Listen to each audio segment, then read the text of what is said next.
Institution of marriage అనేది డిక్లైన్లో ఉంది. Okay. So అప్పుడు ఒకవేళ మీరు అన్నట్టు ఆ డిక్లైన్లో ఉంటే రేపు పాపులేషన్ పరిస్థితి ఎలా ఉంటుంది? అది కూడా డిక్లైన్ అవుతుంది 100%. Elon Musk already said the biggest worry is population decline. ఎందుకు పిల్లల్ని కనాలి అనుకోకపోవడం డిక్లైన్. అది it is not about relationship మీకు లివ్ ఇన్ ఉండొచ్చు, క్యాజువల్గా ఉండొచ్చు, మ్యారేజ్ ఉండొచ్చు. పిల్లలు వద్దు అనుకున్నప్పుడు that is the decline of population. Is not about population.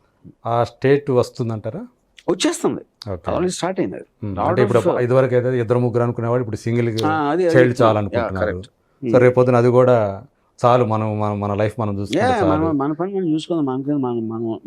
మళ్ళీ పిల్లలు ఎందుకు పోయిన తర్వాత ప్రపంచం ఉంటే లేకపోతే నాకేంటి, అది మనకు తెలియదు కదా. నాకు ముందేమేదో తెలీదు. నేను పుట్టినప్పటి నుంచి నేను చచ్చే వరకు నాకు that is the only slice of world I want. అదే.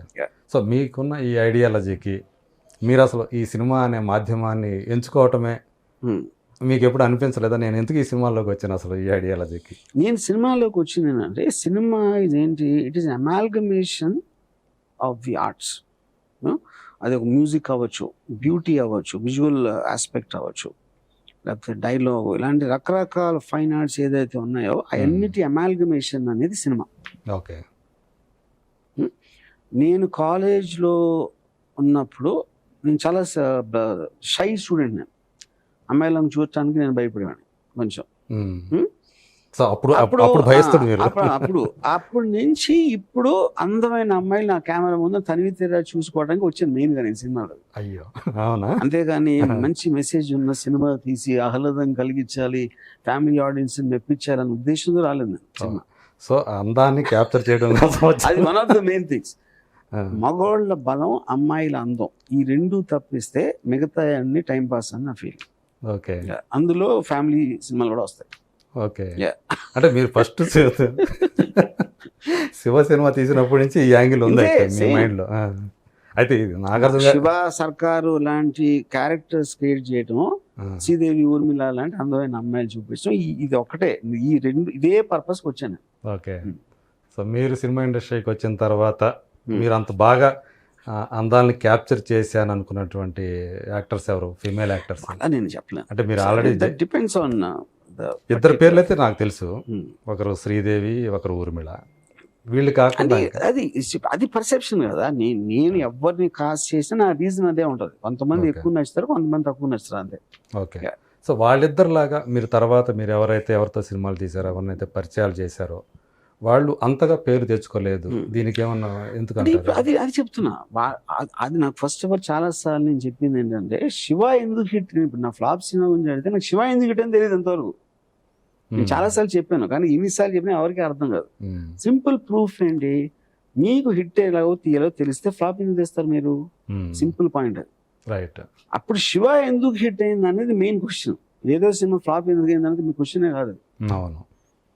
కానీ మరి అదే Ram Gopal Varma Shiva 30 years 25 years celebrate చేసుకోవడం, 30 years సెలబ్రేట్ చేసుకోవడం, బేసిక్ అందరూ ఏదో అడిగారు సరదాగా చేద్దాం అని, అంతగానే ఉండేది. నేను అసలు సినిమా ఫైనల్ మిక్సింగ్ అయ్యాక దాని గురించి పట్టించుకుని అసలు. ఓకే. సో ఇప్పుడు అంటే తెలుగు సినిమా గురించి చూసుకుంటే, సో దర్శకులు అనేవాళ్ళు ఒక ఇదివరకటితో పోల్చుకుంటే, అంటే దాసరి నారాయణరావు, తర్వాత రాఘవేంద్రరావు, రామ్ గోపాల్ వర్మ ఇలాంటి వాళ్ళు తెలుగు సినిమాని దర్శకులుగా ఒక స్టేజ్కి తీసుకెళ్లారు. అంటే స్టార్స్ని మించి ఇది ఫలానా డైరెక్టర్ సినిమా అనిపించుకున్నారు. మళ్ళీ ఇప్పుడు అలాంటి డైరెక్టర్స్తో సినిమాలని చెప్తున్నారు, సంబోధిస్తున్నారు, రాజమౌళిను, సుకుమార్ లాంటి వాళ్ళు.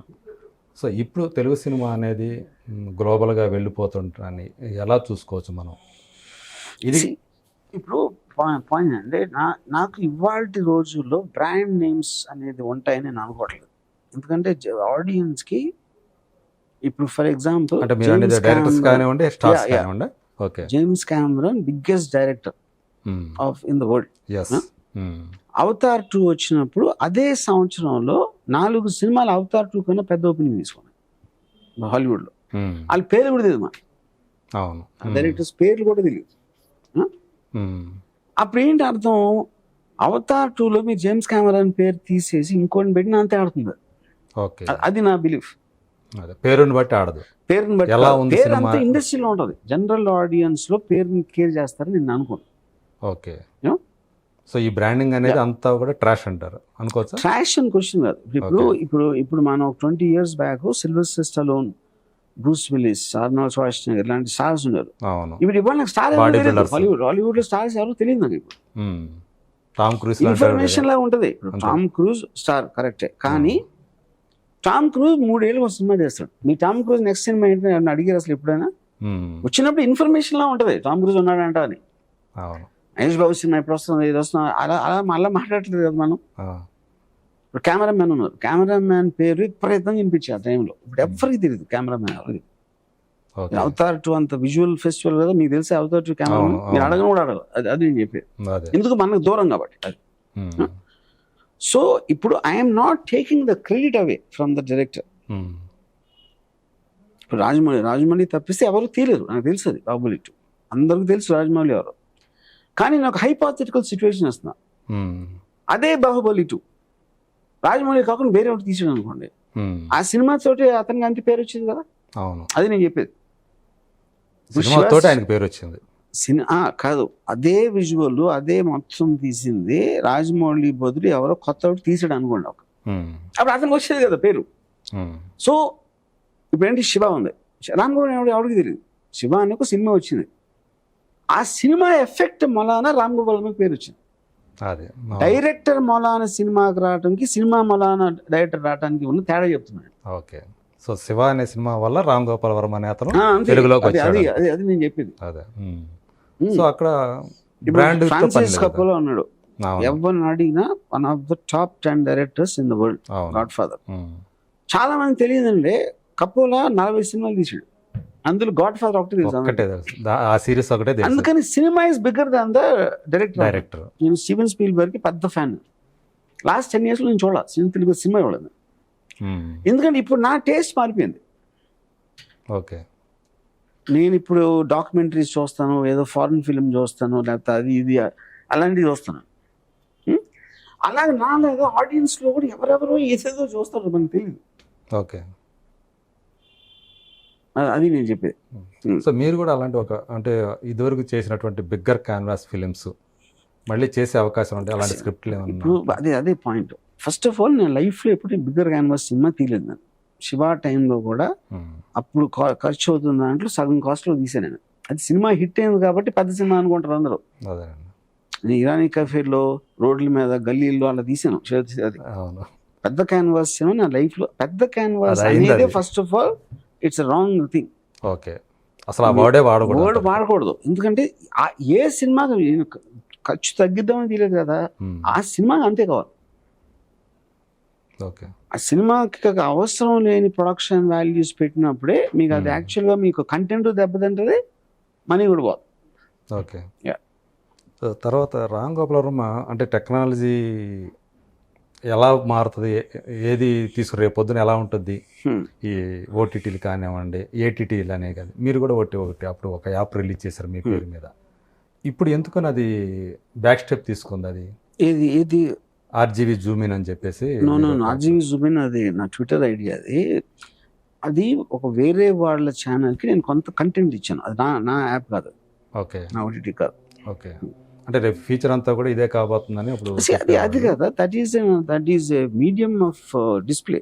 ఓకే. నేను manufacturer, RGV is content creator. So ఈ ఫ్యూచర్లో మీరు నియర్ ఫ్యూచర్లో ఓటీటీ అనేది థియేటర్స్ని డామినేట్ చేసే అవకాశం ఉంటుంది అనుకుంటున్నారా మీరు? అది ఆల్రెడీ చేస్తాం. నష్టం జరుగుతూ ఉంది థియేటర్లకి. పాయింట్ థియేటర్స్ అంటే మీకు ఎన్ని మీడియంస్ ఉన్నప్పుడు, మీ సెల్ ఫోన్ ఉంది, మన ఐప్యాడ్ ఉంది, లేకపోతే టీవీ ఉంది, ఇది ఉంది, అది ఉంది, రకరకాల డివైజెస్ ఉంటాయి, అవన్నీ కూడా స్ట్రీమ్ అవుతాయి, అది కంటెంట్. సో ఎన్ని మీడియంస్లో మీరు వెళ్ళొచ్చు అంటే, పాత రోజుల్లో ఒక శాటిలైట్ టీవీ ఉంది, దాని తర్వాత ఏదో ఓటీటీ వచ్చింది, ఇంకా దాని తర్వాత ఇంకోటి ఏదో వచ్చింది, తర్వాత ఫోన్ వచ్చింది. సో ఎన్ని mediums of communicating the content to the end user. Okay. దేంట్లో ఎక్కువ చూస్తారు ఏంటి, ఎందులో ఉన్న కాంప్లెక్సిటీస్ ఉన్నాయని వాటికి ఉంటుంది. మీరు థియేటర్కల్ రిలీజ్ అంటే మీరు పబ్లిసిటీ ఖర్చు పెట్టాలి, థియేటర్స్ ఖర్చు పెట్టాలి, అదొక ఎక్స్పెన్సివ్ ప్రాసెస్. ఓటీటీలో అయితే అది ఉండకపోవచ్చు అంత. కొంతే అవును, ఉండదు, అవును. ఇంకెక్కడో అసలు ఉండకపోవచ్చు. సో అది మీరు ఇప్పుడు ఒక గ్లాస్ అంతే బడ్డీ కొట్లో అమ్మాడా, మాల్లో అమ్మాడా, లేకపోతే బ్రాండ్ షాప్లో అమ్మాడా అనేది ఫైనల్గా ప్రోడక్ట్ అదే ఉంటుంది. అది ఏ మీడియం ద్వారా కన్స్యూమర్ దగ్గరికి వెళ్తుంది నాకు డిఫరెన్స్ ఉంటుంది. ఓకే. Yeah. సో ఆ రకంగా చూసుకుంటే రేపు సో OTT నే- ఫైనల్ గా రేపు ఓటీటీలోంచి ప్రొడ్యూసర్కి వస్తుంది, థియేటర్ నుంచి కూడా ప్రొడ్యూసర్కి వస్తుంది, అవును, అంటే శాటిలైట్ నుంచి కూడా వస్తుంది. అన్ని ఎవెన్యూస్ ఆఫ్ ఇన్కమ్.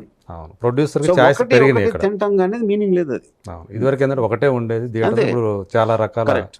అతనికి ఇది వచ్చేసి. yes. సో మీరు కూడా వెబ్ సిరీస్ లాంటివి తీసే అవకాశం అంటే ఎందుకు మీరు నేను చేస్తున్నాను adopt అవుతారు? ఇప్పుడు. యాక్చువల్గా ఐఎమ్ డూయింగ్ వెబ్ సిరీస్. అవునండి. Yeah. ఓకే, ఎప్పుడు వస్తుంది మా ముందుకు అది? It will take time. Okay, present 6 months. Okay, start అయిపోయిందా అవ్వలేదు. product అంతా? 2 months స్టార్ట్. సో మీరు ఇష్టపడే హీరోలు కొంతమంది పేర్లు చెప్తారు మీరు, వాళ్ళకి ఇప్పుడు దాకా